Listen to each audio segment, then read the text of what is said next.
Isang 4.1 magnitude na lindol ang tumama malapit sa Malita, Davao Occidental, Pilipinas ngayong ika-7 ng Abril, 2026 sa 16:11 lokal na oras. O noong ika-7 ng Abril, 2026 sa 7:51 Coordinated Universal Time. Tulad ng iniulat ng EMSC sa website nito, ang lindol ay matatagpuan sa isang intermediate depth na 173.0 na kilometro sa ibaba ng ibabaw. Sa mga coordinate latitude 6.44 at longitude 125.63.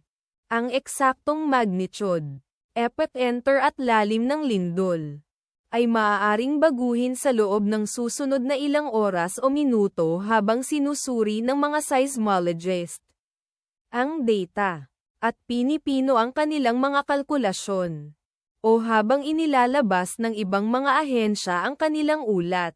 Kabilang sa mga bayan o lungsod na malapit sa sentro ng lindol ang Malalag, Davao del Sur, na nasa 30 kilometers o humigit kumulang 18.6 milya mula sa sentro ng lindol.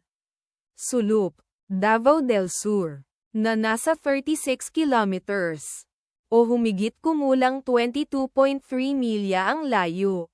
Digos, Davao del Sur, na nasa 45 kilometers o humigit kumulang 27.9 milya ang layo.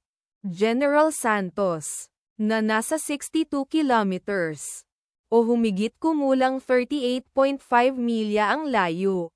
Ang inirerekomendang pagkilos ay maging mapagbantay para sa mga posibleng aftershocks na maaaring mangyari.